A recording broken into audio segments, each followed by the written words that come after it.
వాళ్ళు తీసుకోలేదు. రైట్, ఏం చెప్పండి, ఏంటి ఎంతకెత్తావు గిన్నె అని ఎలా అడుగుతావు, ఎంతకెత్తావు చీర అని ఎలా అడుగుతావు, అలాగే అది చెప్పండి ఏంటి మతం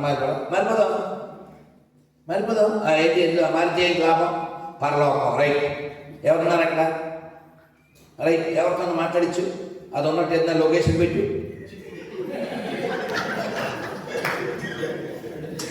ఇప్పుడు అది కాదమ్మా, ఇప్పుడు నేను ఉన్నాను, నన్ను కామెంట్లోకి వచ్చి ఒరే రామమనోహర్ నువ్వు నరకానికి పోతావా అంటారు. అంటే నేను వెంటనే నా నెంబర్ పెట్టి మీరు అక్కడే ఉన్నారు కదా లొకేషన్ పంపించేది. ఇక్కడ అర్థమైందా, ఏమన్నా అర్థమైందమ్మా, మీరు అక్కడే ఉన్నారు కదా లొకేషన్ పంపించేది అంటారు. వీడు ఏదో పెద్ద అక్కడే ఉన్నట్టు వీడు చూస్తున్నట్టు నరకానికి వెళ్ళిపోతాడు. అందుకే అన్నారు కదండి, ఏమన్నారు గొర్రె మెదడంతే గొర్రె బతుకంతే మెదడున్న వారెవరు గొర్రె కారంతే. కాబట్టి డోంట్ బికమ్ గొర్రె, బికమ్ ఏ హ్యూమన్. అదైందా, వాళ్ళ పట్ల జాలి చూపించారు, కూర్చోబెట్టి మతం ఎందుకు మారాలో అడగండి. నువ్వు మీ అమ్మ నాన్న పెట్టిన పేరు లేకుండా జీవించగలవా, సంతకం అది లేకుండా జీవించగలవా, మీ అమ్మ నాన్న ఇచ్చిన శరీరం లేకుండా జీవించగలవా, సర్టిఫికెట్లో హిందూ లేకుండా జీవించగలవా. హిందూ దేవుళ్ళని వ్యతిరేకిస్తున్నావు, ఏదో సాతాను అంటున్నావు, మరి ఈ పేరు లేకపోతే నీకు బతుకులేదు కదా, నీకు మెతుకులేదు కదా. నువ్వు దేవుడు అనుకునే దరిద్రుడు, నీకు పేరు పెట్టలేని దరిద్రుడు పరలోకం ఎలా ఇస్తాడో అని వాళ్ళకు బుర్ర పనిచేసేలా చేయాలి. ప్రచోదనం అంటారు, ఏమంటారు, చెయ్యాలి. మేము రెడీగా ఉన్నాం, మతం మారిపోతాం. నేను ఒక్కనే కాదు మా రాధామాధవ స్వామీజీ మీకు 90 lakhs ఇచ్చి మారిపోవడానికి రెడీగా ఉన్నారు. అప్పట్లో 10 లక్షలు చెప్పాము, చాలదేమో 40 చేసాం, 50 చేసాం, 90 చేసాం. 90 lakhs ఇస్తానని దాదాపు 5 ఏళ్ళ నుంచి చెప్తున్నాం. 90 MLAs పడుకుంటున్నారు కానీ 90 lakhs ఎవరు రావు. ఎందుకని మళ్ళీ తిడతాను నన్ను, అంతే. మీరు వెళ్ళలేని తిట్లు తిడుతుంటారు అంతే. ఫోన్ చేసి వాడు నేను అసలు నోరు ఇవ్వకముందే తిట్టేస్తూ ఉంటాడు. ఎందుకంటే వాడికి ఏమెక్కింది, ప్రేమ ఎక్కింది, నల్ల ప్రేమ. తమిళంలో నల్ల అంటే మంచి ప్రేమ, ఇది తెలుగు నల్ల. ఇంకా చెప్తే నాలా, తెలుసా నాలా, డ్రైనేజీ నలుపు, వాడి ముక్కు అట్ట నలుపు, వాడికి పరలోక పిలుపు, రక్తం దాగిన బలుపు. ఎంత పిచ్చండి, ఎంత గొప్ప నేలలో పుట్టాను. ద్వారకా తిరుమల వెళ్తే ఎంత ప్రశాంతంగా ఉంటుంది, తిరుమల వెళ్తే ఎంత ఆనందంగా ఉంటుంది, భద్రాచలం వెళ్తే ఎంత ప్రశాంతంగా ఉంటుంది, సింహాచలం వెళ్తే ఎంత సంతోషంగా ఉంటుంది. ఇంత గొప్ప నేలలో పుట్టి ఎంత పొంగిపోవాలి మనం. ఇప్పుడు సాయంత్రం పూట 5:30 ఆ టైంకి 5 దాటాక మనం అలా బండి మీదో సైకిల్ మీదో నడిచో పొలం గట్ల మీద వెళ్ళిపోతున్నాం అనుకోండి, పైనుంచి ఏమి గుర్తుంటాయి, పక్షులు. అప్పుడు ఏ పాట గుర్తు రావాలి, కొంగల గుంపులు బారులు బారు అవిగో అవిగో అవిగో అవిగో. ఎంత సంతోషంగా ఉంటుంది. సినిమా పాటలో కూడా మంచి సాహిత్యం ఉండేది పూర్వం, మంచి సాహిత్యం. చూడండి, రాముల వారి గురించి సీతాదేవి గురించి మ్యూజిక్ లేకుండా అది సినిమా వాళ్ళు ఏదో ప్రేమకు పాడారు, కానీ ఎంత మీనింగ్ ఉందంటే నాకు రాముడు సీతాదేవి గుర్తొస్తారు, ఆ పాటలో అదే ఉంటుంది. జానకి కన్నుల విరహ సముద్రం రాముని మదిలో. జానకి కన్నుల జలది తరంగం, జానకి కన్నుల జలది తరంగం రాముని మదిలో విరహ సముద్రం, చేతులు కలిపిన సేతు బంధనం, ఆ సేతు హిమాచల హృదయ స్పందనం. రాముడు సీతాదేవి ప్రేమ విరహము, రామాయణం లంక హనుమంతుడు, ఇవన్నీ గుర్తు రావాలి. ఇవన్నీ గుర్తొస్తే మన బాధ్యత గుర్తొస్తుంది, రాముడు గుర్తొస్తాడు, విలువలు గుర్తొస్తాయి. రాముడు చూడండి, సీతాదేవిని ఎత్తుకుపోతే ఆయన ఇంకా ఓడి పెళ్లి చేసుకోవచ్చు, ఆయనకి ఓడి ఛాన్స్ ఉంది, వాళ్ళ నాన్న చేసుకోలే. కానీ రాముడు దేనికి కట్టుబడ్డాడు? ఒకే బాణము ఒకటే మాట ఒకే భార్య, గుర్తుంది కదా. కాబట్టి మనం ఆనందించాల్సిన విషయం ఏంటంటే, మన రాష్ట్ర ముఖ్యమంత్రి గారు నిన్నే చెప్పారా, నిన్ననో మొన్ననో చెప్పారు, ఏమని? మన పిల్లలకి spider man, gentle man, mental man కంటే, సూపర్ మ్యాన్ కంటే హనుమాన్ గురించి చెప్పాలి.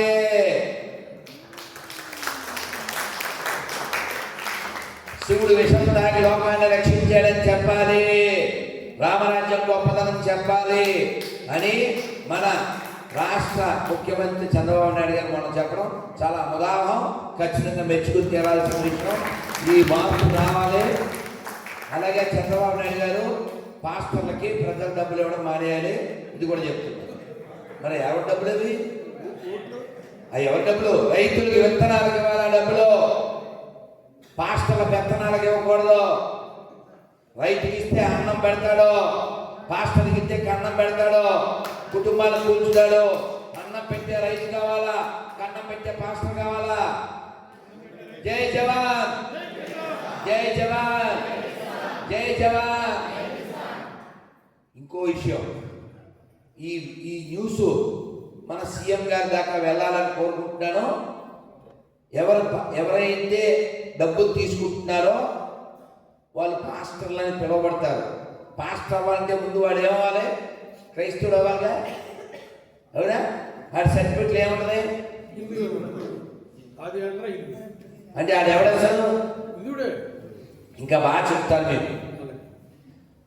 భర్త తెచ్చే చీర, భర్త తెచ్చే పౌడరు, భర్త తెచ్చే పూలు, భర్త తెచ్చే నగలు, సెట్టు అన్నీ వేసుకుని అలంకరించుకుని ఎవరి కోసం ఎదురు చూడాలి? మరి ఇది ఎవరి కోసం ఎదురు చూడాలి?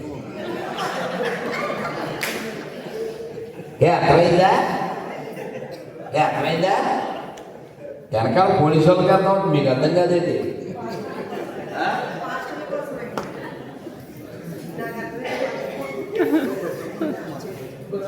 అందుకని 2 గ్లాసులు వేయాలి.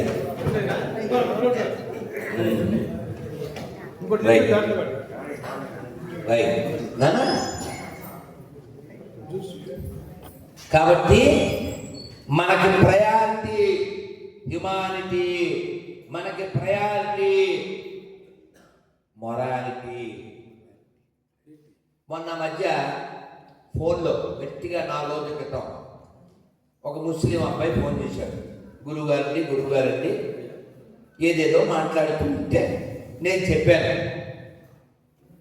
నాకు అక్షరాల కంటే, పుస్తకాల కంటే, ప్రాంతాల కంటే, మతాల కంటే, కులాల కంటే మనుషులే ముఖ్యం అని చెప్పగలిగితే మళ్ళీ ఫోన్ చేయాలి. ఫోన్ రాలేదు. ఎందుకని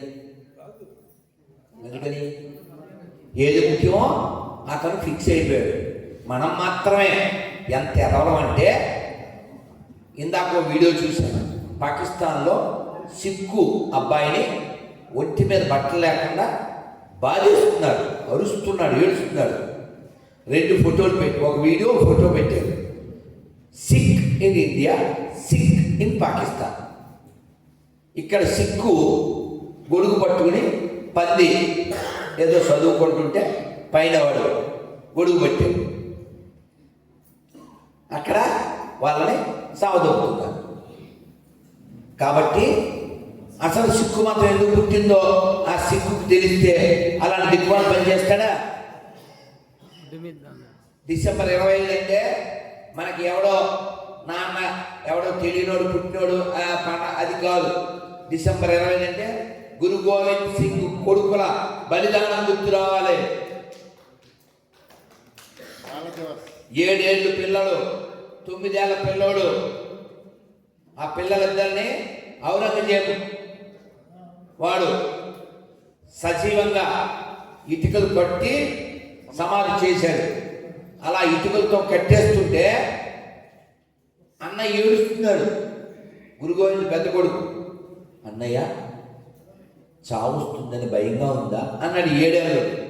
కాదు తమ్ముడు, నువ్వు నాకంటే పొట్టిగా ఉన్నావు కాబట్టి నా తర్వాత జన్మించినప్పటికీ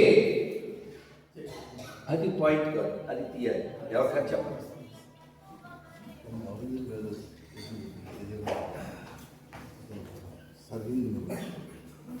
నువ్వు నాకంటే తర్వాత పుట్టినప్పటికీ నువ్వు నాకంటే ముందు దేశం కోసం బలిదానం చేస్తున్నావు. తమ్ముడు, నీకంటే ముందు నేను దేశం కోసం మరణించలేకపోతున్నందుకు బాధపడుతున్నాను. అలా కదా జీవించాలి. ఈ పందుల తాకిడికి లక్షల్లో తల్లుల మానాలు పోతుంటే, లక్షల్లో హిందువుల ప్రాణాలు పోతుంటే, గురునానక్ గారు హిందువుల్లో పౌరుషం కలిగిన ఒక జాతిని నిర్మించడం కోసం సిక్కు మతాన్ని స్థాపించారు. సిక్కు మతం వేరు అనుకున్నాడు సిక్కైన రోగి. నిన్న మొన్న స్కాట్లాండ్లో ఎక్కడో ఈ సిక్కు సంబంధించిన వాళ్ళు ఖలిస్తాన్ గురించి పెద్ద ర్యాలీ చేశారు. మొన్న నేను ఆస్ట్రేలియా వెళ్ళాను. వెళ్తే కొన్ని కార్ల మీద ఖలిస్తాన్ జెండా ఉంది. ఆస్ట్రేలియాలో నీ ప్రొటెస్టేట్ రా, ఇండియాలో కదా ఏడవాలి. అక్కడ నిన్న స్కాట్లాండ్ వాళ్ళు ఎదురు ర్యాలీ చేసుకుంటూ వచ్చారు. మీరు ఏదైనా ఇలాంటి ఉద్యమాలు చేయదలిస్తే మీ దేశంలో గెలిచేది, ఇక్కడ ఎదవేషాలు అని చెప్పారు. కాబట్టి దేశాన్ని మొక్కలు చేయడం కోసం కొన్ని రకాల శక్తులు ఎప్పటి నుంచో పనిచేస్తున్నాయి. అందులో కొన్ని సక్సెస్ అయ్యి పాకిస్తాన్ గుర్తించినాయి, బంగ్లాదేశ్ గుర్తించింది.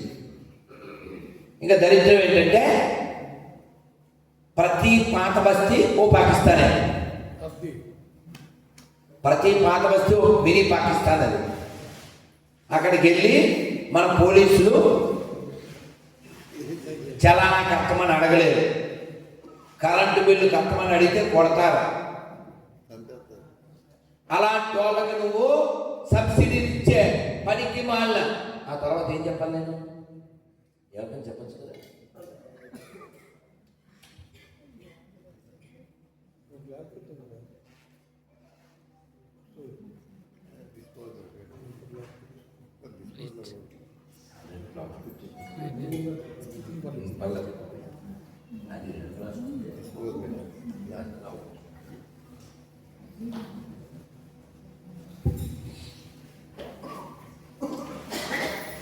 ఇప్పుడు మనం ప్రశాంతంగా మాట్లాడుకుంటున్నామంటే కారణం ఏంటి చెప్పండి? ఎవరైనా చెప్పండి కారణం.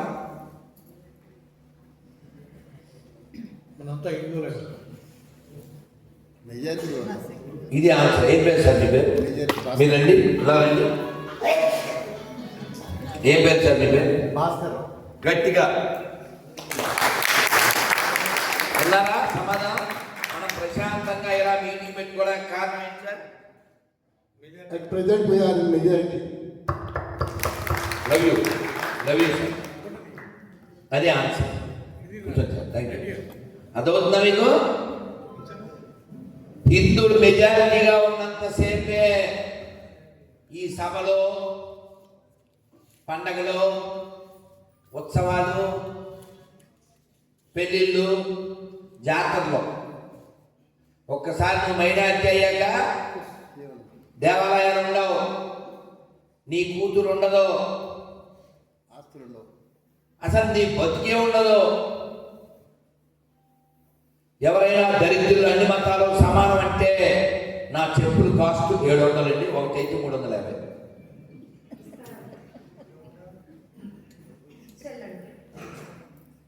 ఖచ్చితంగా చెప్పండి పిల్లల్ని కూర్చోబెట్టి. అన్ని మతాలు సమానం కాదు, అది పచ్చి అబద్ధం. ఎవడైనా అన్ని మతాలు సమానం అంటే మసీదులో చర్చిలో నేను హోమం చేస్తా, ఖర్చు నాదే. చేస్తా అవుద్దా? అబద్ధంలో బతకండి, నటిస్తూ బతకండి. భవిష్యత్తుని పిల్లలకి ఇవ్వండి, భయాన్ని ఇవ్వకండి, ధైర్యాన్ని ఇవ్వండి. పిల్లలకి ఇవ్వాలంటే నీకుండాలి కదా, ఇంగితం. నన్ను తలుపులు తీరి కుదురుతున్నా, గాలి ఆడుతుందేమో. ఫ్యాన్స్ వేస్తే గోల, ఫ్యాన్ వేస్తే గోల కదా, ఇది చండాలని సౌండ్ వస్తుంది, అలమాండి. అది గోలే. గోలైన ఫ్యాన్ కనిపెట్టింది ఎవడైనా, ఇంకేమో వినపడదు అక్కడ ఆ ఫ్యాన్లు ఎత్తే.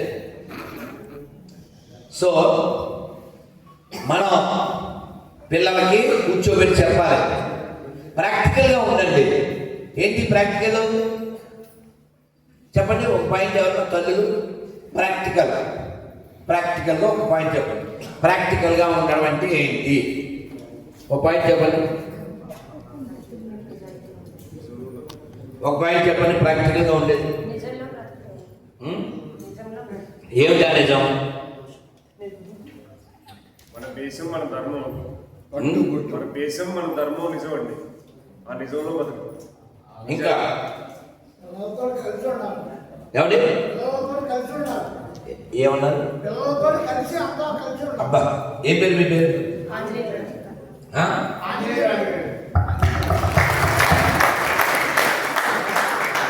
మీ పేరు మన విజయకృష్ణ ప్రసాద్. మన ధర్మం గొప్పది అని మనం ఫీల్ అయితే సరిపోదు. ఈ గొప్పతనాన్ని లోకానికి చెప్పాలి. రామాయణం చాలా గొప్పది, భారతం చాలా గొప్పది, భౌతికత చాలా గొప్పది, ఉపనిషత్తులు చాలా గొప్పవి, మన ప్రేయర్స్ అన్ని గొప్పవి. ఏంటి ఈ ప్రాబ్లమ్స్ ఎందుకు వస్తున్నాయి? ఇంత గొప్పమైనటువంటి ఈ వాక్యాలు,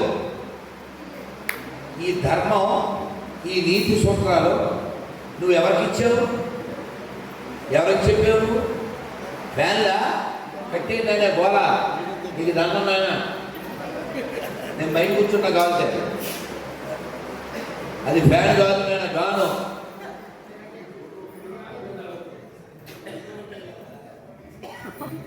కదిరి ఎమ్మెల్యే ప్రార్థన చేయించాడు నరసింహ సంవత్సరం. ఏమండి? కదిరి ఎమ్మెల్యే అన్ని మతాలు ఒకటే అని చెప్పి ముస్లింస్ తీసుకొచ్చి హిందూ దేవస్థానంలో ప్రార్థన చేయించాడు. మరి అక్కడ జాంతగలడా, ముస్లింతో జాంతగలడా? ఊళ్ళో చేయించి అది విశ్వ హిందూ పద్ధతిలో మనకు రవి గారు. నాన్న గుళ్ళోకి ఎవరినైనా తీసుకొచ్చి వేషాలు వేయడం కాదు. మసీదులో హోమం చేయించగలిగితే సెక్యులర్గా ఉన్నట్టు, చర్చిలో భజన చేయించగలిగితే సెక్యులర్గా ఉన్నట్టు. మా దేవుణ్ణి మాత్రమే నమ్మాలి అనే పోరంపోకులు ఈ దేశంలో, ఈ ప్రపంచంలో ఉన్నంతకాలం సెక్యులరిజం లేదు. అలాంటి వాళ్ళని భయ్యా అన్న వాడు ఉంటే వాడు ఇంటి దొంగ. మనం ఖచ్చితంగా రియాక్ట్ అవ్వాలి. పిల్లలను చూసైనా మారాలి, పిల్లలకి చెప్పాలి. ఇప్పుడు ఇక్కడ ఉన్న వాళ్ళల్లో ఒరే పిల్లడు ఎలా దా, మీకు వారితో ప్రాక్టికల్గా ఒకటి చూపిస్తాను, మీకు అర్థమైపోతుంది.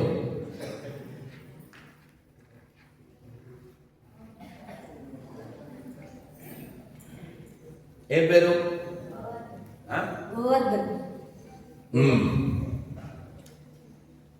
నేను కొన్ని అడుగుతాను, చెప్పాలి. 5,000 సమానమా? గట్టిగా కాదు. మీ అమ్మ షాప్ లో బొమ్మ సమానమా? కాదు. గుళ్ళో నంది ఊళ్ళో పంది సమానమా? కాదు.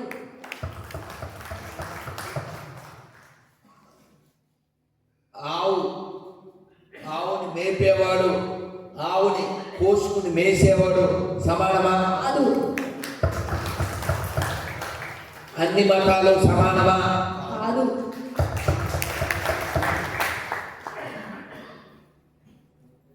దీన్ని ఇంగిత జ్ఞానం అంటారు.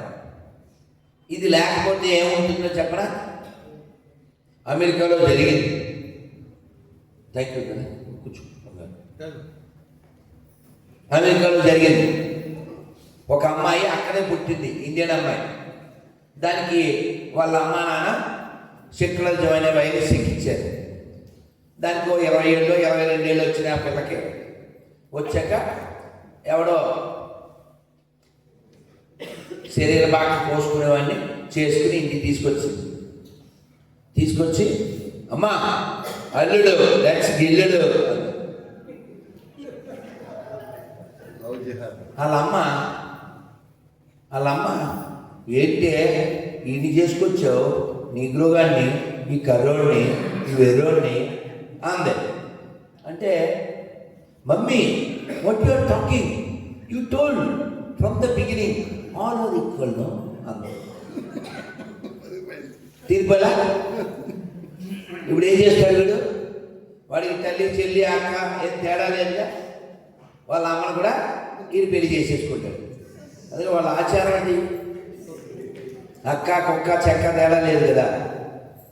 సో కాబట్టి మన పిల్లలకు ఖచ్చితంగా చెప్పాలి, నాన్న దాన్ని గుడి అంటారు, అది అన్నం పెడుతుంది, గవర్నమెంట్కి కూడా డబ్బులు ఇస్తుంది, గవర్నమెంట్ గుడిలోంచి డబ్బులు ఎత్తుకెళ్ళడానికి ఒక పెద్ద కేంద్రమే గుడి.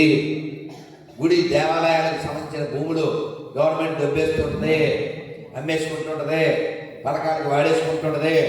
ఒక భూముల్లో ఒక్క అంగుళం కూడా తీసుకోలేని ప్రభుత్వాలు, చర్చి భూముల్లో ఒక్క అంగుళం కూడా తీసుకోలేని ప్రభుత్వాలు మన గుడి దేవాలయాలు మాన్యాలు అన్ని మింగేస్తూ ఉంటాయి.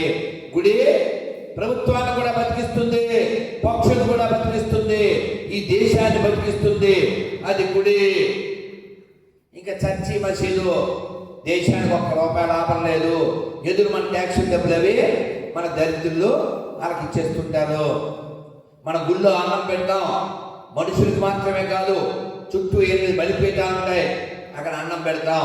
పక్షులు తింటాయి, చీమలు తింటాయి, క్రిమి కీటకాలను కూడా బతికించేదే హిందుత్వం.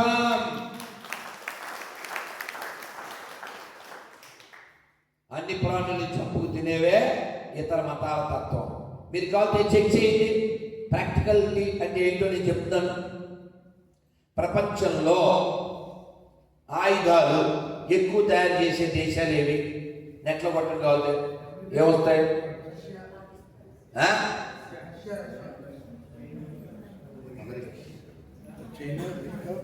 ఏమండి? ఓకేనా? ప్రపంచంలో 2 పెద్ద మతాలు ఏవి? ఎక్కువ జనాభా ఉండేవి ముస్లింలు, ఇస్లాం, క్రైస్తవం. వాటి పేర్లు ఏంటి? శాంతి మతం, ప్రేమ మతం. శాంతి ఉన్న చోట ఆయుధాలతో పనే ఉంది, ప్రేమ ఉన్న చోట ఆయుధాలతో పనే ఉంది. క్రైస్తవ దేశాల్లో, ఇస్లాం దేశాల్లో ఆయుధాలు తయారు చేయకూడదు. ఎందుకని? ప్రేమ శాంతి కాబట్టి, అది మన భ్రాంతి కాబట్టి. అర్థం కదా? అవునా కదా? కాబట్టి నేతి బీరకాయలో నెయ్యి ఉంటుందా? శాంతి మతంలో, ప్రేమ మతంలో ఉంటాయా? మీకు చిన్నప్పుడు గుర్తుందా? స్కూల్లో పాఠం వచ్చింది, పులి నీళ్ళల్లో ఉంటుంది, దాన్ని పోయే బాటసాలను పిలుస్తూ ఉంటుంది. ఒక బంగారు కడిని చూపించి నేను వృద్ధురాలను అయిపోయాను, ఈ కడియం నాకు ఎటు ఉపయోగం లేదు, నువ్వు ఈ కడియం తీసుకుంటే నీ పిల్లలకి ఉపకారం, ఇది తీసుకో, కానీ నేను రాలేను నీళ్ళల్లో నుంచి అంటది. వీడికి ఏంటి ఆశ? చిన్ని ఆశ, పోతుంది వీడి శ్వాస. వీడు దీని ఈ బంగారు కడియం కోసం వెళ్తాడు. ఏముంది? ఒడియంలో వెళ్ళినట్టే వెళ్తాడు. కడియం కోసం వెళ్తే ఒడియంలో తినేస్తాడు. అవునా? కాబట్టి ఏ పిచ్చి వేదవా అన్ని మతాల సమానం అంటే వాడు పులి. మనం తీసుకెళ్ళి అక్కడ వదిలేస్తారు పులి దగ్గర. అది వద్దా చెక్ చేయండి, నా మాటలు కాదు. యోగేంద్రనాథ్ మండల్ ఒక ఆయన తెలుసా, దళిత లీడర్. ఈ బంగ్లాదేశ్ అని పుట్టక ముందు దాని తూర్పు పాకిస్తాన్ అనేవాడు. అక్కడ ఉండేటువంటి దళితుల్ని మీరు ఇక్కడే ఉండండి, దేశం రెండు ముక్కలైనా సరే బాధకు వెళ్ళద్దు, ఈ పందులతో కలిసి మనం ఉందాం, వాళ్ళు మమ్మల్ని బాగా చూసుకుంటారు, నాకు మంచి పదవి ఇస్తున్నారు అన్నాడు. జిన్నా 1 yearలో ఇది బతుకు 0. 68లో భారతదేశంలో ఓ మూల దిక్కుమాల చావు చచ్చిపోయాడు. కొన్ని లక్షల మందిని చంపేశారు. ఎందుకంటే వాళ్ళ దృష్టిలో నువ్వు దళితుడు కాదు, రెడ్డివి కాదు, కాపువు కాదు, శక్తివి కాదు, శర్మవు కాదు. మొన్న తుపాకీ పెట్టి ఏమడిగారు బెళగాంలో? ఇది గారండి, పరమ గారండి, శర్మ గారండి, అలా ఏం అడగలేదు. కోసుకున్నావా లేదా అంతే. తూ హిందూ హై క్యా అని అడిగాడు. హిందూ వేసేదంతే. అవునా? ఆడోళ్ళు మగోళ్ళు ఏం తేడా చూడలే కదా. కాబట్టి ఇవి ఎవరు మారాలి చెప్పండి ఈ ప్రపంచంలో? గట్టిగా ఎవరు మారాలి? ఎవరు మాట్లాడాలి? ఎవరు ఆలోచించాలి? ఎవరు పరిశీలించాలి? ఎవరు బలపడాలి? మనం బలంగా ఉంటే ప్రపంచంలో శాంతి ఉంటుంది, మనం బలంగా ఉంటే ప్రపంచంలో ఆనందం ఉంటుంది. ఎందుకని మనం మాత్రమే చెప్తాం సర్వే జన సర్వే జన సర్వే జన. నిన్న ఏలూరులో ఉన్న వీడియో తీసుకున్నాడు ఒక ఆయన ముస్లిం. నేను అక్కడ వాళ్ళతో చెప్పాను, చూడండి ఆయన ఏం వేదం చదవలేదు, నేను చెప్పింది వాడు చెప్తాడు, నేను సగం చెప్తా ఆయన పూర్తి చేస్తాడు. ఇదే చెప్పాడు సర్వే జన. ఆయన కూడా చెప్పాడు. ఎందుకు చెప్పాడు చెప్పనా? అది మన బ్లడ్లో ఉంది, మన హెడ్లో ఉంది, మన మట్లో ఉంది. ఇక్కడ ముస్లింగా మారిన వాడు కూడా హిందువే, ఇక్కడ క్రైస్తవుడుగా మారిన వాడు కూడా హిందువే. జస్ట్ నీతి లేని వాడు ఒక పక్కకి వెళ్ళాడు, భీతి కలిగిన వాడు ఇంకో పక్కకి వెళ్ళాడు. ఇదిగో నీతి కలిగిన వాళ్ళు ఎక్కడ ఉన్నారు? Original Hindus. ఈ దేశంలో 3 రకాల హిందువులు ఉన్నారు. నీతి లేని హిందువులు, భీతి కలిగిన హిందువులు, నీతి కలిగిన హిందువులు. ఎటువైపు ఉండాలో మనం ఆలోచించుకోవాలి. ఎంత దురదృష్టం అండి. నిన్న ఏలూరులో మొన్న రాత్రి చెప్తున్నాడట, వాడి షాప్కి వెళ్తే ఇలా చూస్తే, ఏంట్రా బాబు నీ షాప్కి వచ్చినట్లేదు, ఏదో రక్త ప్రోక్షం అంటావు, రక్తం అంటావు, రక్తమే చేయమంటావు, ఏదో చర్చికి వెళ్ళినట్టు ఉంటుంది. అది జ్యువెలరీ షాప్. ఇందుకు దరిద్రం ఏంటి చెప్పరా? వాడి శక్తి, వాడు బలంతా మట్టి, వాడి వాసవి దేవి ఎందుకు నిప్పుడు గుండంలో దూకిందో వాడికి తెలియదు. సేవ ఎంత ప్రధానమో వాడికి తెలియదు. కృష్ణుడు భగవద్గీతలో ఏం చెప్పాడో వాడికి తెలియదు. వాడు మతం ఎందుకు మారాడు? భీతి చేత. అందుకని మనం పిల్లలకి చిన్నప్పటి నుంచి చెప్పాలి. ఏం చెప్పాలి చెప్పండి ఒకసారి, నేను పాడతాను, మీరు పాడండి. మనదేనోయ్ భారతదేశం, భారతదేశం మనదేనో, మనదేనోయ్ భారతదేశం, భారతదేశం మనదేనో. దిక్కులన్నీయు పిక్కటిల్లగా, భారత మాతకు జయ్యనవో, భారత మాతకు జయ్యనవో. మనదేనోయ్ భారతదేశం, దేశం మనదేనో ధర్మరాజును కన్న భారతి భగవద్గీతను ఇచ్చిన భారతి వేల వేలుగా ధర్మ సూక్ష్మములు భారతమందున కలిగిన భారతి ప్రపంచమునకే నీతి నేర్పగల పంచమ వేదం నాదనవో ఆ మహాభారతం నాదనవో